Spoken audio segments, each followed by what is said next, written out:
Hello everyone. I think it's time for us to start. Welcome to you all, wherever you may be, from Cape Town to Cairo, Accra to Addis Ababa, Mozambique to Malaysia, Dubai to Durban.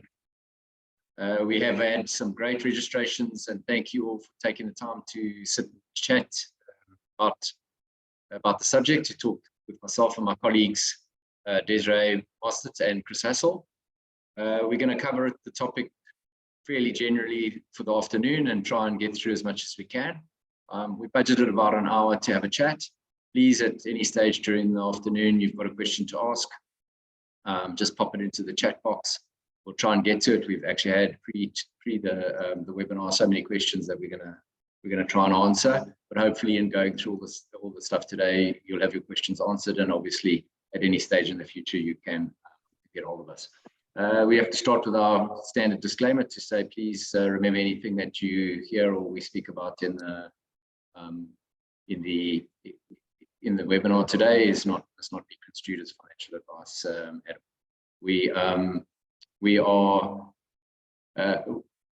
What I'll do is I'll start with a little bit of a background about who we are and where we come from, in a overall perspective, talking about Holborn and who we are.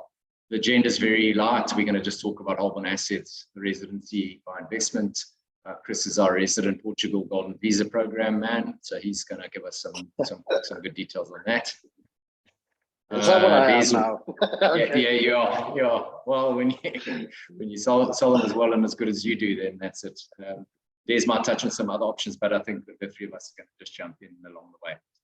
Chris, I think without further ado, then just give us 2 minutes about who you are, give us a bit of your background, just so that everyone who's watching can understand your background. Okay, thank you for that, Adrian. Yeah, so very quickly, I think anyone that's listening, and thank you everyone for joining. We do seriously have an incredible amount of attendees today. It is a subject that I think has become far more popular and prevalent over the last sort of 12 months, maybe even 2 years. I think since sort of COVID, really, people, really, and the vast majority of my clients in particular, throughout the African continent, seriously looking at alternate options for a number of reasons, but security and all those types of things, and from sort of legacy planning. So yeah, I think you've probably already figured out that originally I'm from the UK. I've been in Africa now for the last 8 years. So I was originally based in Southern Africa and Zimbabwe for a number of years, helping clients in the Southern and East Africa region, so sort of Zambia, Tanzania, Namibia, Mozambique, Malawi, Kenya. I then spent a number of years in West Africa. I was based in Ghana, in Accra, covering sort of Ghana and Nigeria, Ivory Coast, amongst others, before moving here to Mauritius, which is where I'm now based, and have been for a number of years now, but cover the whole of the African continent. And yeah, a lot of our business right now is helping individuals with the citizenship and residency sort of programs that are available now globally, that help clients for a number of reasons, but I'm sure we'll touch on them in a second. But yeah, I've got clients all throughout Africa, doing a lot of this right now, and hopefully we can cover quite a lot today, and yeah, and then we can take it from there. But I think that's it, Adrian, from me. Thanks, Chris. At this point. Is that enough? Thanks, Chris. That's more than enough. Thank you. Des, it's over to you. Let's see if I can get that to come along. Hopefully the slides come. There we go. Desiree, it's over to you. Just give us the name, please. Thank you, Adrian. Okay, so a little bit about me. I'm a Zimbabwean, also based in Mauritius, working across the continent.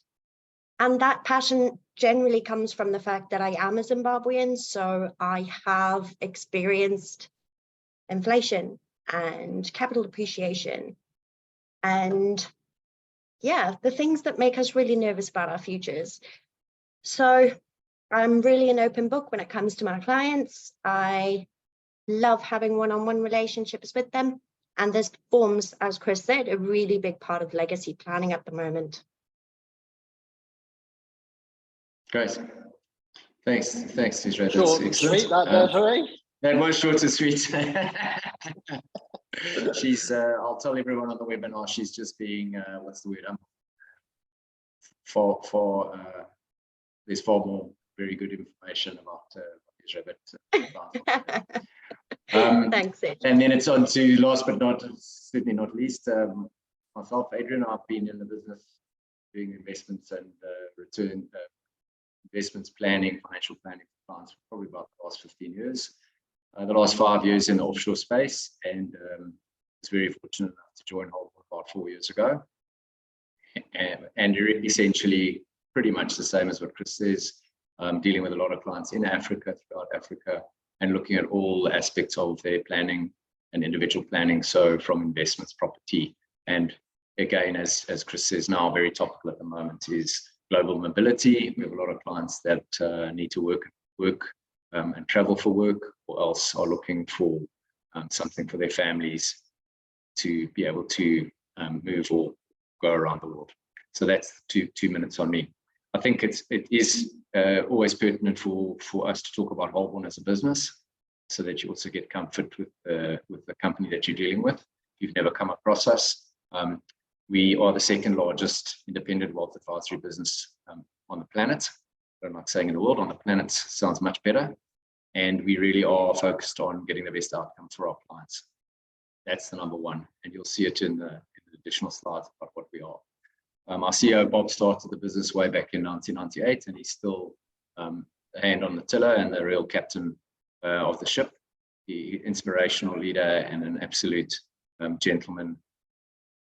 Probably the main reason that I joined the business was our CEO, Bob. It's family owned. His son Simon is also part of the business. And as again, I can't talk enough about the business and the fact that it really has the only thing and the first thing that it has at its heart is looking after its clients. We're second largest globally. I talked about that. And to give you some idea, we have about $2.5 billion. That's not Nigerian naira or Zimbabwe dollars.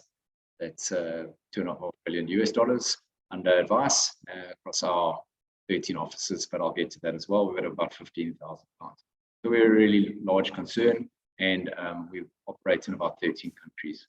A lot of people, we don't do any retail above the line advertising, so some people may not have heard the name, but just to give you the comfort that it's something that we do.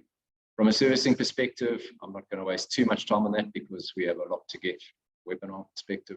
But essentially, we talked about it, Chris, myself, Desiree. We look at a client holistically, and we can offer them anything from pensions and trusts, property, foreign investment allowances, currencies, anything you name it. The second last slide, there's citizenship and residency by investment, which we're going to talk about webinar about, and then into alternative assets. What we really want to do is also tell you why people work with us. They work with us for 5 reasons. The size, I talked about the size. We're not a one-man band. There's no one else that you deal with. We have, as I say, we have nearly 200 advisors. We've got 500 staff globally, and the size really counts in this space. The next thing is that we're totally independent. Really, what we do is we look to make sure that what the client is buying, or the product that the client is looking for, is the best product that they can get there. So we're not a tied agency force. We're not tied globally. We're a truly independent firm, and we look for the best deal for our clients and the best product that we have. From a service perspective, this is something that all of us, and it's a mantra that Bob pushes down very, very strongly. Servicing and looking after our clients is the number one. And we're very proud to say that over the last 5 years, we've consistently won awards at the International Investment Award. This is actually outdated. We won 11 last year in the 2022 awards, and we've got client services. We get client service awards every single year because that's just how we are. The Trustpilot review, that's something independent. We're very proud of that. Just gone over 2,000 reviews, and we have a really good score for that. Please go check us out there. You can go and see the score and see comments from our current clients. The other pillar to it is a bit of safety and security. Of course, we want to make sure that anything that we talk about, or that we're dealing with, or that a client is dealing with, is something that is safe and secure. It's in a jurisdiction that has safety and security paramount importance. So things like Isle of Man, Guernsey, Jersey are typically places that we talk about placing clients' funds. And then in the space of citizenship by investment, we make sure that the developers, the properties that we're offering are top level properties and top level developers. There aren't people that are, as I say, one-man bands building a house. It's part of the underpin to these residency investment options. These are serious concerns that are running massive portfolios. And the final one is the education. We pride ourselves on the fact that the knowledge of our advisors in all of the spaces that we operate in are top class. It's not just because I work here. I do have exposure to the rest of the industry. I can safely say with my hand on heart, we have the best and most well-qualified advisors force on the planet. And it's not a bragging point just because we at Holborn, we have to go through and pass exams on a consistent basis to keep our skills up. So education is the big one. That's really the overview from our perspective. The other stuff from a Holborn perspective and in the Portuguese golden visa space, which is something very important, and also to give the substance to the discussion today. We have done, we have exclusive properties available under the banner of the residency and by investment, but it's in red there on the slide. Over the last 2 years, we've done 10% of the Portuguese golden visa market, and over 2021 and 2022, we've done over 180 of these golden visas. So we know what we're doing. We have a very good and efficient back office run by our passports division and the senior partners and the head of the division. We have over 100 years worth of experience in citizenship and residency by investment. So we also know what we're doing. I think from my perspective, Chris, I'm going to ask you now because I've talked too much. We've got a sort of a citizenship and residency. Maybe just give us a couple of minutes around so people can get an idea of the distinction between residency and citizenship programs and the ones that we offer. Yeah, no, absolutely. Thanks, Adrian.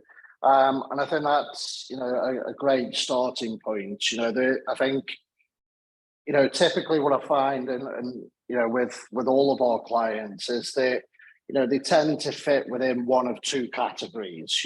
People are either looking for, a complete sort of lifestyle change, if you like. They want that ability to, be able to uproot family and perhaps relocate to, a different jurisdiction, perhaps have access to healthcare and, education systems, from other countries.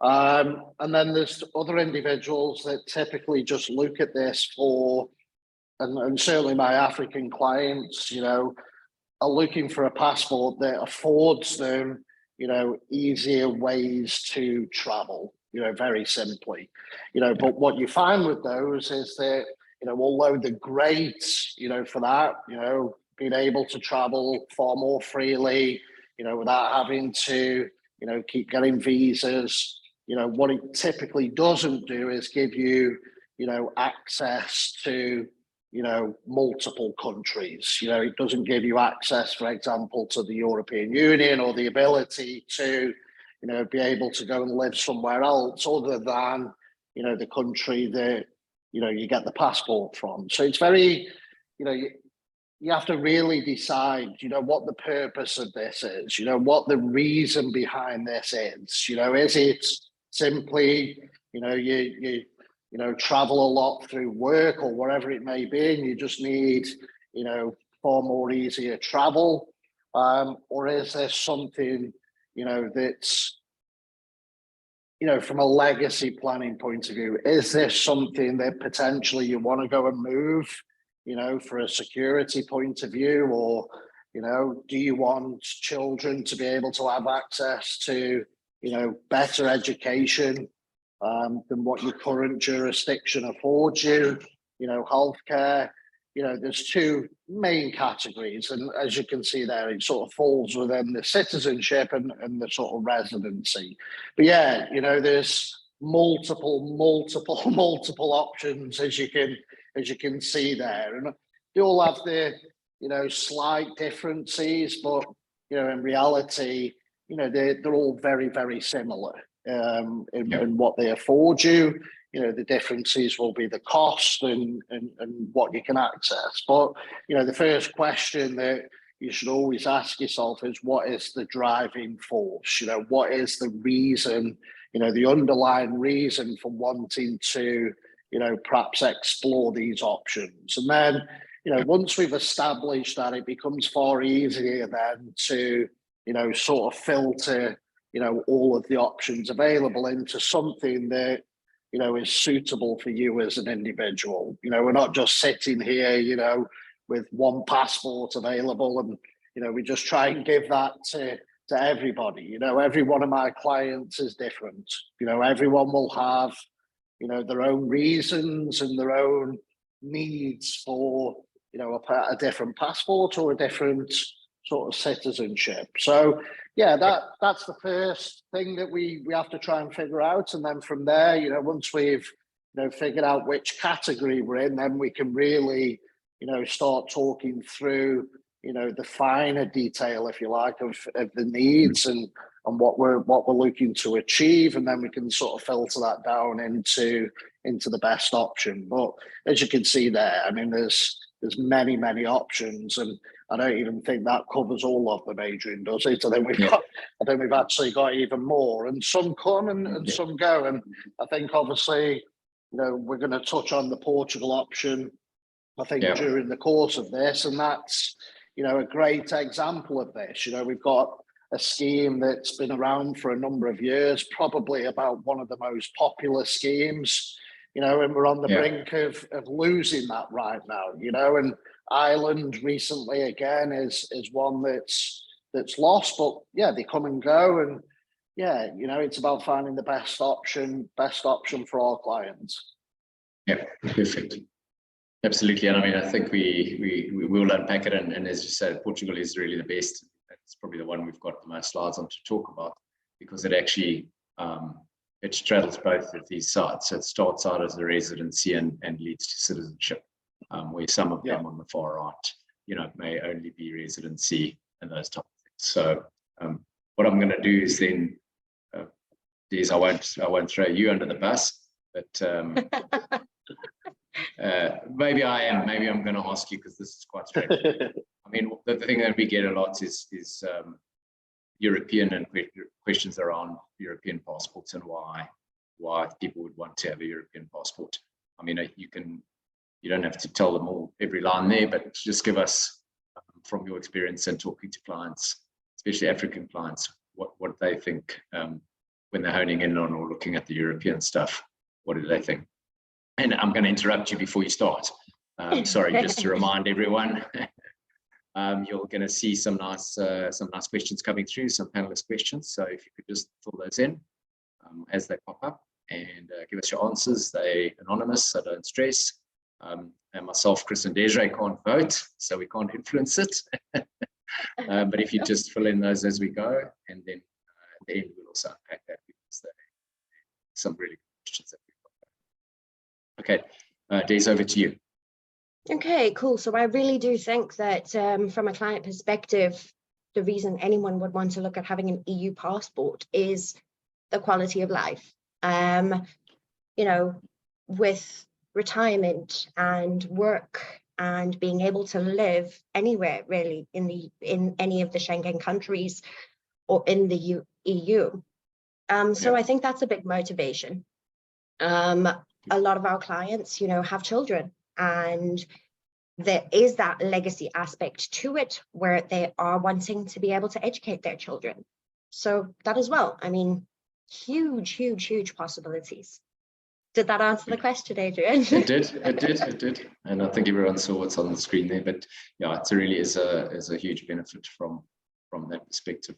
The other one that's popped up at the end there is the visa-free travel. It's really a very good one, and I know you're going to talk about that later. We talk about other options other than those in Europe. But visa-free travel is a really good one. Chris, I am gonna also now hone in on you and just I'll pull up the slide, but really it's, as you mentioned, Portugal's a real focus and has been a focus globally. I think maybe if you could start by saying why over the last, probably the last 3 months, why it's become more of a focus. And I think actually we're in Lisbon. It's around midday. Yeah, we've got it's a big day in Portugal at the moment, but go for it. I mean, Chris, just give us some background about why it's become it is such a popular program. Yeah, I mean, it's a huge day actually, Adrian. Yeah, I think we're all going to be glued to sort of TV screens and things for the remainder of the day. But Portugal, the European Union, I think, and Desiree just touched on that for a second, a second ago. The European Union, having a passport for any of those countries within the European Union is the ability then to not just be restricted to that country. Forget Portugal for a moment. If you have a French passport or a Spanish passport or an Italian passport, it gives you the ability then to access, the remainder and all of the other countries within the European Union, whether it's Germany or, and the others that I've just touched on. And yes, other countries within, the European Union have done similar programs, currently and previously. But the reason that the Portuguese one was and is, I hate talking about it in a past tense because I'm hoping that it's not going to be a past tense conversation after today. The reason that the Portugal one was so popular and is so popular, I did it again then actually, did you notice? I hope I'm not tempting fate here, but the Portuguese one, was popular firstly from a cost point of view.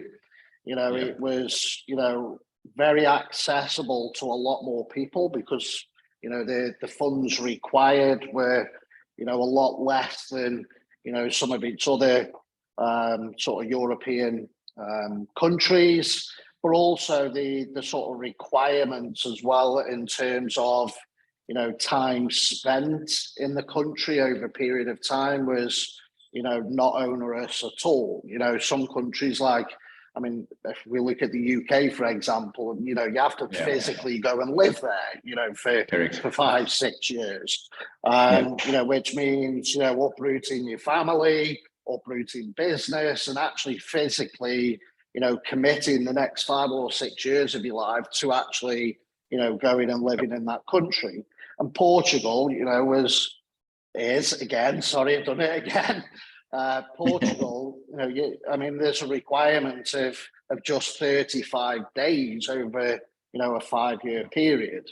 But it's, some of the points there, third most peaceful country and all these types of things. But, if you really simplify it, it's the ability to be able to access a European passport, which gives you access to the whole of the European Union and their healthcare systems and their education systems at a very good cost without having to, dedicate the next however many years to actually get to that stage. You can, 100%.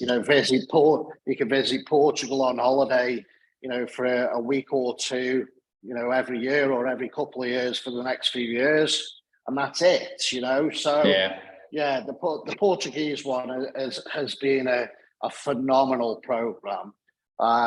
Unfortunately, there's the likelihood is that that's going to finish very, very soon.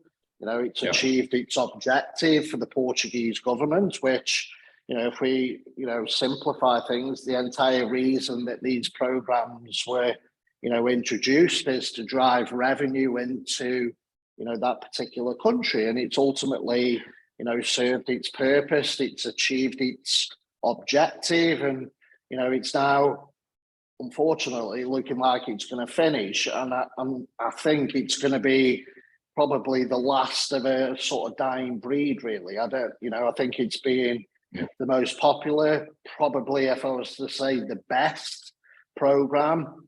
And I don't think we'll see the like of this again, unfortunately. But it's been fantastic. So it's a great country. Like it says, very peaceful and a great place to actually relocate to if you want to retire. But also in summary, from a legacy point of view, for a lot of clients now, it's about thinking about future tax implications and things, being able to, change your jurisdiction to suit, your later tax obligations, if you like, is another great driving, force and, decision for clients. Yeah, perfect. I know it's very strong. I mean, I think from that perspective, just to drill down about it, as you said, it started in 2012. And you've already done the points. I mean, you didn't talk the number, but it's a staggering number of 6 billion euros in foreign direct investments come in. And the key thing is anyone can apply. The only caveat is obviously no criminal record. So that's the thing. And the main one around it as well, which has made it very popular, is the inclusion of parents.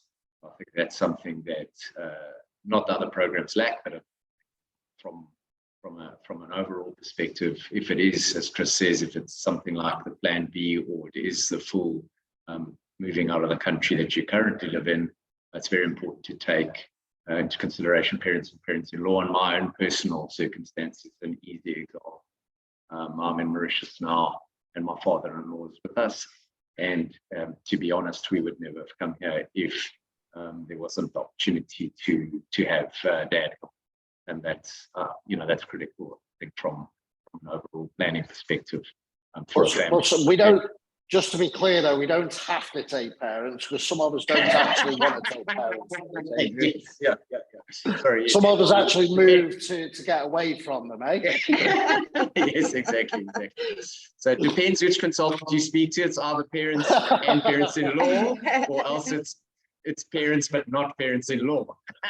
100%, yes, exactly. Sorry to interrupt. I couldn't mess up. No, you can't. You've got to do that. That's where the chat. I think from an overall perspective, just quickly to touch on the Portuguese side. Please jump in, Chris and Des, on this stuff. So it started, as we said before, around 2012. 2 years ago, they had some serious changes from an investment perspective, upping the number for direct investment and actually changing the areas that the investments were allowed to be made in. So Lisbon and Porto had a lower number than the 500,000, and they've now made it a really big. It was 350,000. In fact, Des can correct me, but it was 350. It's been put up to 500. And the new built in the Algarve, it's 400,000. And then if you do refurb, or you have a commercial property that's being refurbished, the number is 350,000, and then you get a 10% discount on that. 20% discount on that, down to 280,000. So the other key thing from a geographic location perspective, some clients, some clients are have an affiliation, and they want Lisbon, or they want Porto. From a commercial real estate perspective, or as we talk about the commercial real estate, it doesn't have any geographic location. We have that quite a bit when we're unpacking on one-on-one with the client. They say, but hang on, this property is in Lisbon, but we weren't allowed to be in Lisbon. So just from a clarity perspective, you are allowed to do those areas if it's a commercial refurb. And the projects that we have fit that bill. And then there are various other ways. If you really want to just give money away, which we don't like our clients doing, you can make a donation to the arts, and then you can do things like venture cap. If you want to just straight park money in a bank account, it's about €1.5 million.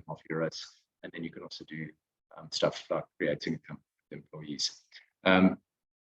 Des, I'm going to throw you in the bus with this one, because it is quite straightforward, but a lot of people, and Chris touched on it, isn't it a long and laborious process What does it entail? Are we sitting in endless queues and those type of things? So from a visa to citizenship time frame, just give us the broad brushstrokes there. Yes, it's quite straightforward. Well, I can definitely say that in terms of long, laborious process, it'll be a firm no.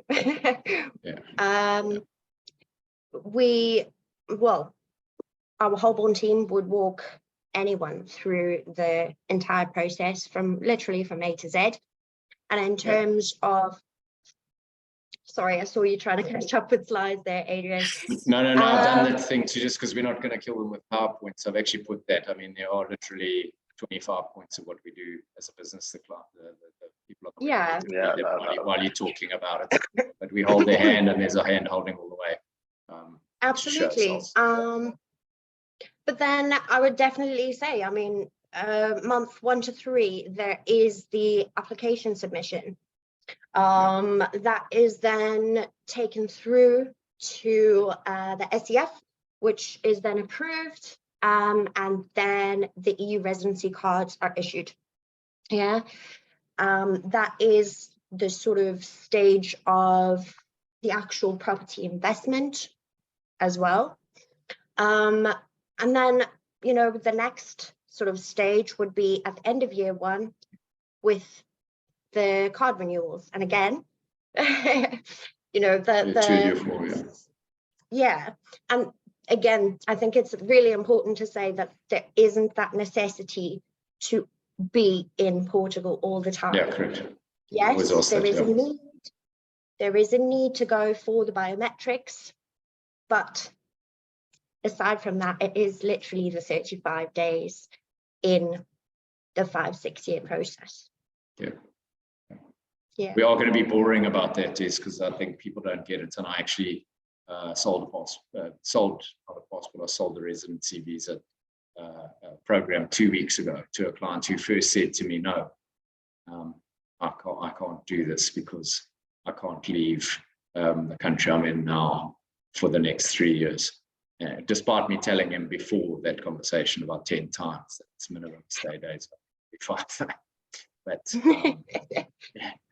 needless to say, eventually the penny dropped that he doesn't actually have to leave the country that he's in. I think it's not typical. It's not typical of these citizenship and residency programs, which Correct. is another bonus to the Portugal Gold Ball visa, which I'm still speaking about in the present, just saying. Yes. That's perfect. And I'm very conscious of time because I hope we are covering it quite nicely and comprehensively, but we're already past the halfway mark. We probably got a bit to do from unpacking it. I think the Portuguese stuff again, Chris, just touch on the actual golden visa stuff from a benefits to the client perspective. I think let me just, I'm conscious actually that, you know, for anyone that's, you know, joined this webinar that perhaps hasn't heard, you know, about what we are, you know, doomsday sort of prophecy type things that we're all sort of discussing right now. You know, Portugal have, and the President Prime Minister there has said that their golden visa program is definitely going to be cancelled. We just don't know when right now. We are hoping, and it's being discussed in Parliament there today, that we're going to find out ultimately when it's due to finish. Now, because of our experience, you know, we've been doing this for many, many years, and, you know, we've got actual boots on the ground in Portugal. You know, we've got lawyers and things that, you know, we work with there.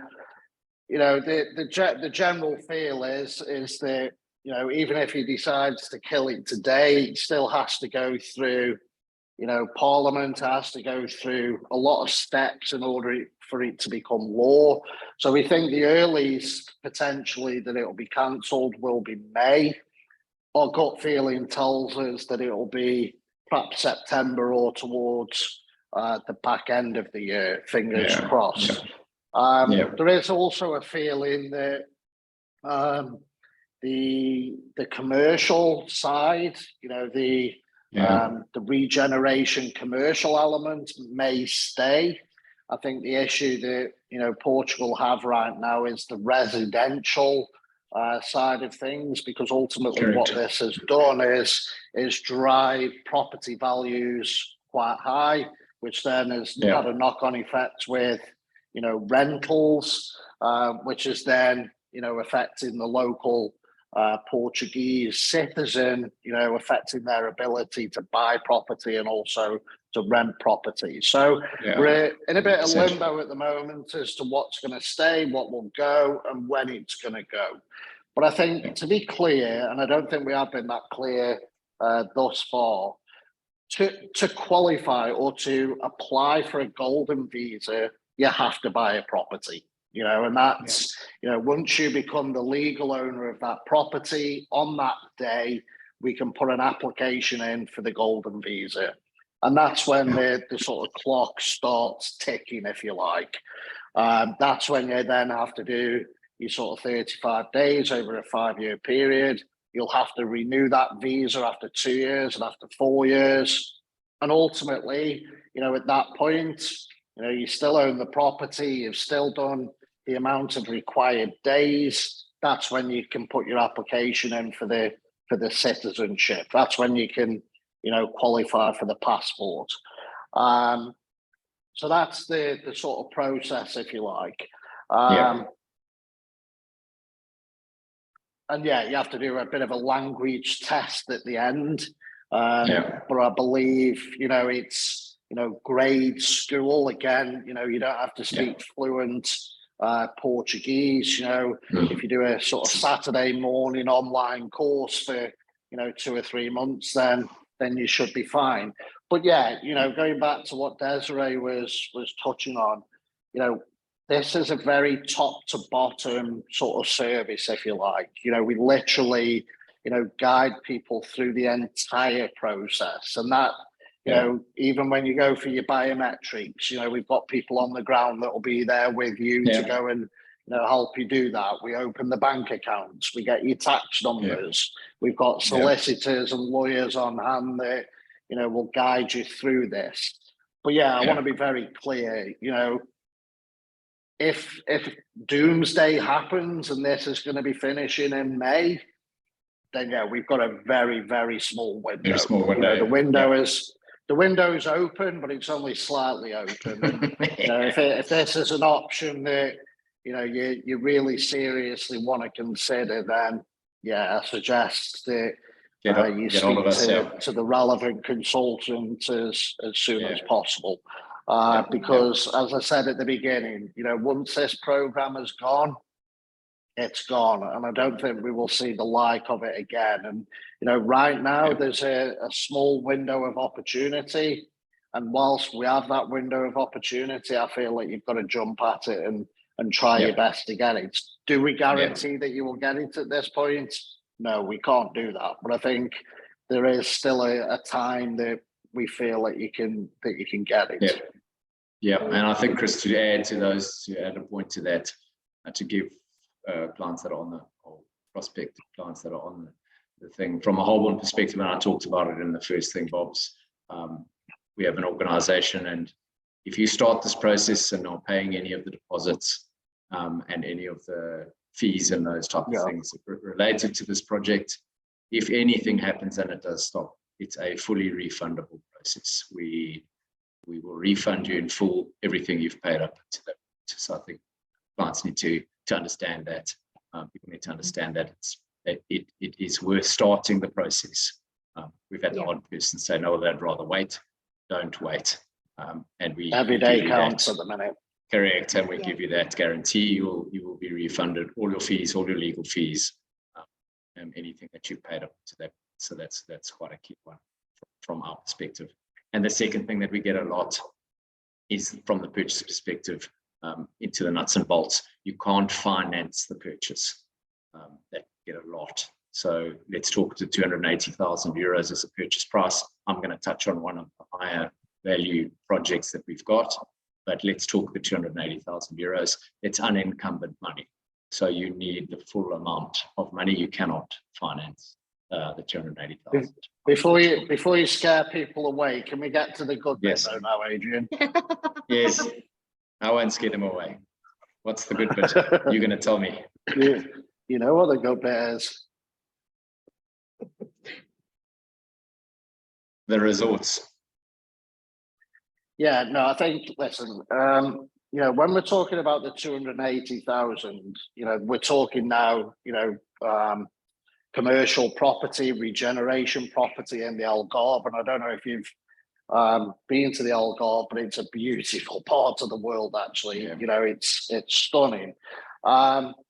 You know, but in terms of I said before, you know, you have to buy a property in order to qualify for, you know, the golden visa. So you have to have the 280,000. Obviously, legal fees and things will be on top of this. You know, but the developments that we actually have access to right now also come with a guaranteed buyback, which means obviously not only, you know, are you going to get all these benefits and nice things that we talked about at the beginning, it's actually not going to cost 280,000 either, you know, because you know, the developer will guarantee to buy back the property that you purchased from them for the price that you paid for it. So in reality, you're getting a European Union passport for the cost of legal fees. And I think on a family of four, I think that's what, about 80,000 euros, give or take.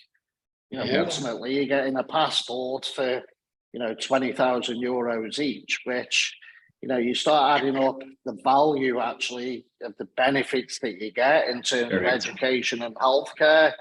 You know, in reality, that's worth millions of euros, really, potentially. You know, so you know, getting that passport for $20,000 is, this is why it was, you know, one of the best. I've done it again. See, is the best program. Right. Okay. Well, I mean, I think we're starting to sort of wind down to the end and probably end up taking some questions and things. I'll quickly just touch on what we've got available for clients.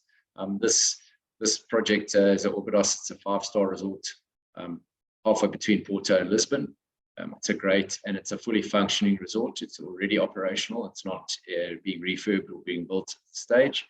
And essentially, the owners, you purchase units within the hotel, and you get actually, which is really good. And the reason the client I talked about earlier took it, you get 6 free weeks to stay, 6 weeks free to stay every year.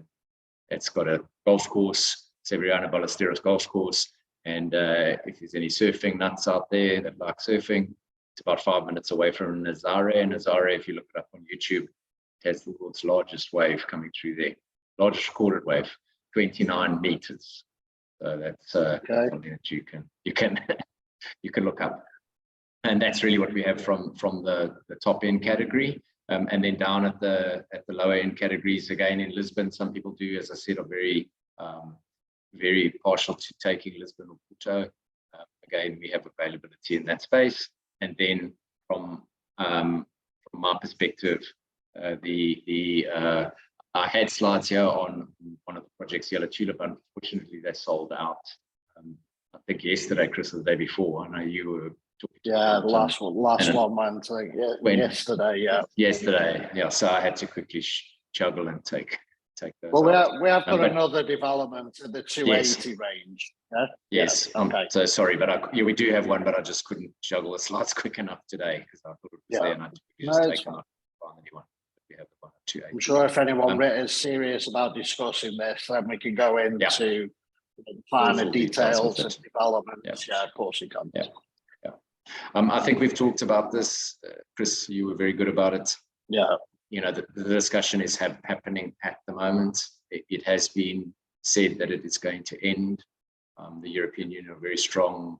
We're not sure why, but they're wanting countries to cancel these type of programs. And the Portuguese have said it is ending. Again, when will it end? We're going to get an indication, and I keep looking at my watch, but I think they are genuinely, literally in Parliament talking as about we it speak, now. So yeah, we as we speak, as they say in the classics.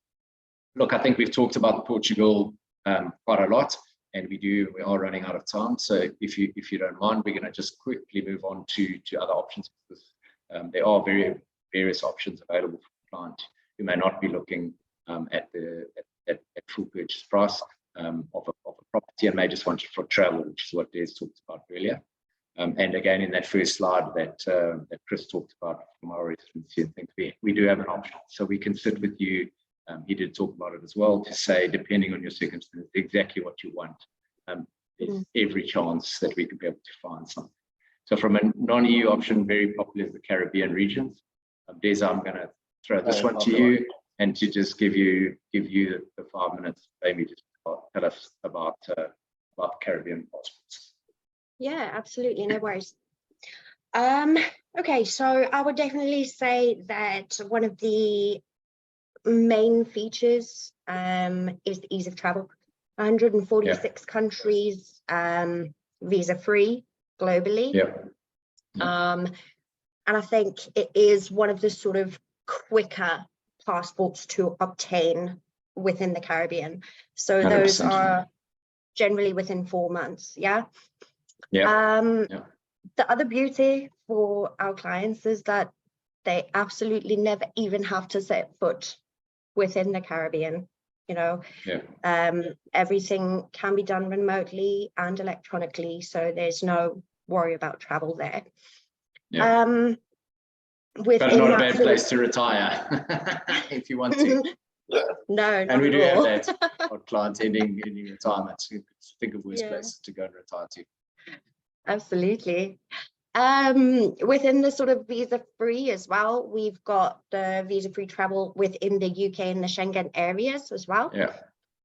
Which is a 90-day period within a rolling 180.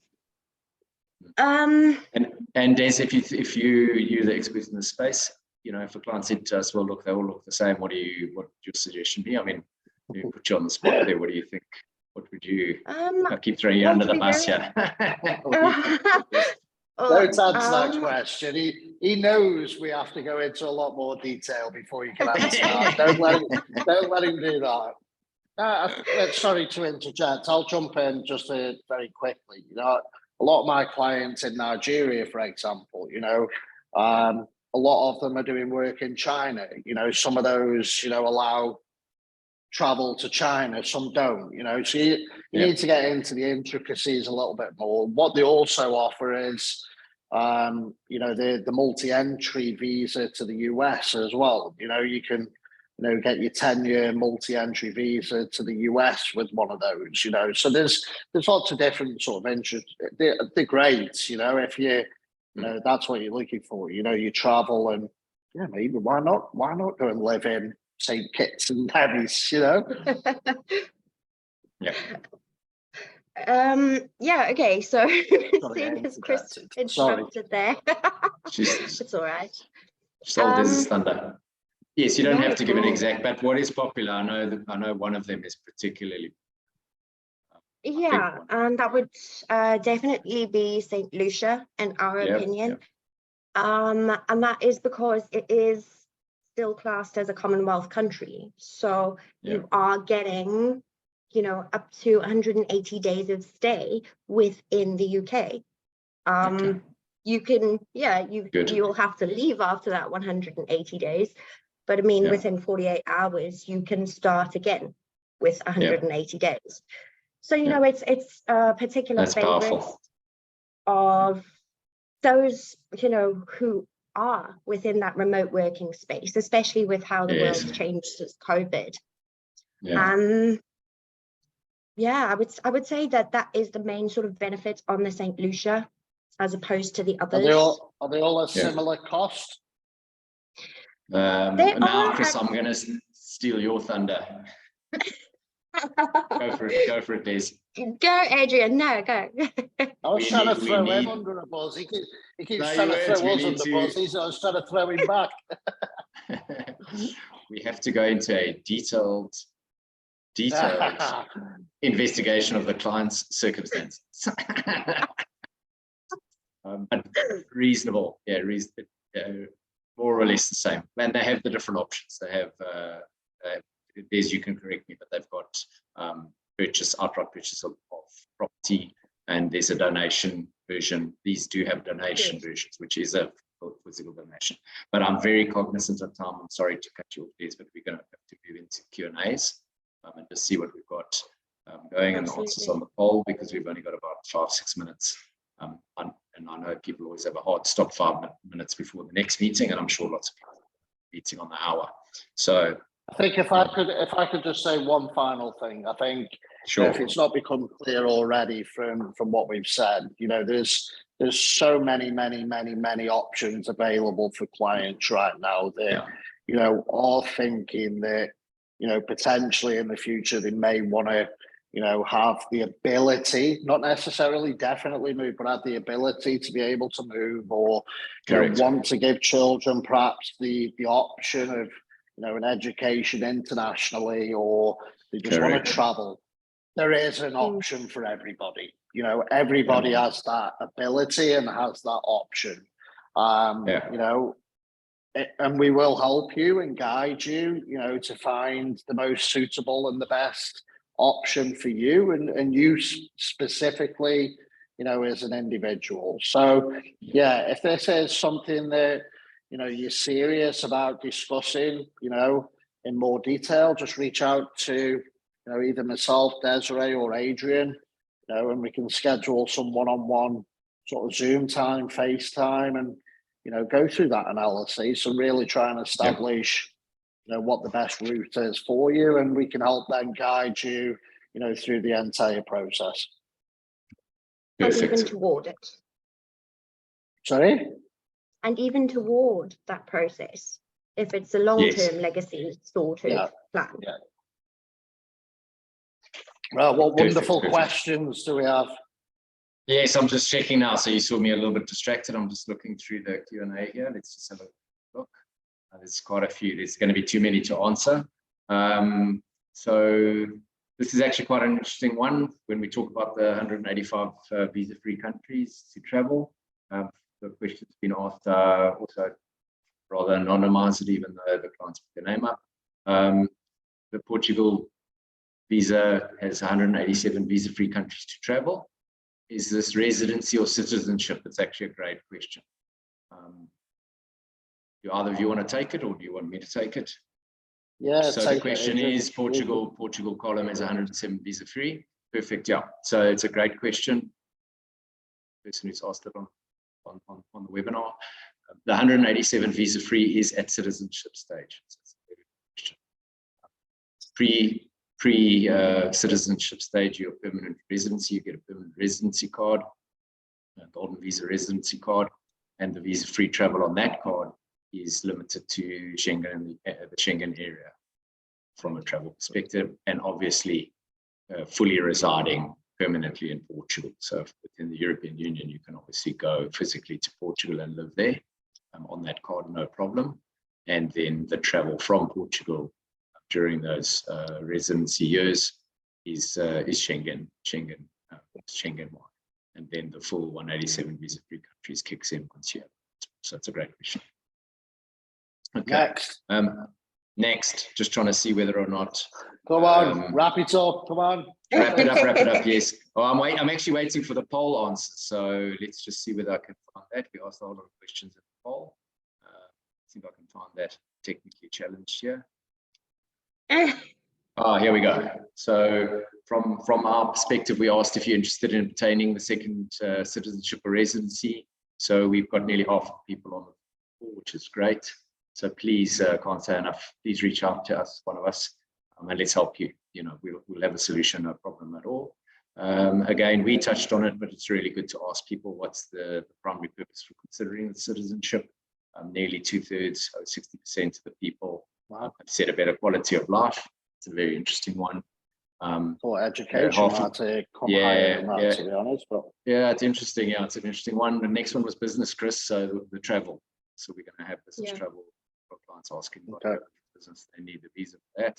It's nearly 50%. All right, I think you've got time for one more question, Adrian. Okay, let's see. If we haven't answered your question, by the way, we do get told, obviously, the questions. So we will reach out to you at the end of this. you know, and we can answer questions and things. So if we don't answer your question now, don't worry, we will sort of come back to it with you directly. Okay. No, yeah, that's good. And I think let's end it there, Chris. Good call. No, I don't have. No, one more. Go on. Can you send me the presentation? Of course we can. Yes. Yes. So we'll organise, if you've registered for the webinar, you'll get a link. So that's an easy answer. All right, but I think on behalf of my colleagues, Chris and Desiree, I'd like to say thank you to all of you for taking the time to this. As Chris said, please reach out. I hope they found it to be worthwhile, and we'll be in touch. Yep, thank you. And thank you to everyone for being on. Chris and Desiree, thanks for taking your time as well. And Christine, who runs it nicely in the back there. Thanks to you, Christine. Nice and slick. And we look forward to interacting with all of you that have joined us for the day. And I've cut off enough time for you to make your next meeting. Good day, everyone. Cheers. Thank you, everyone. Bye. Bye.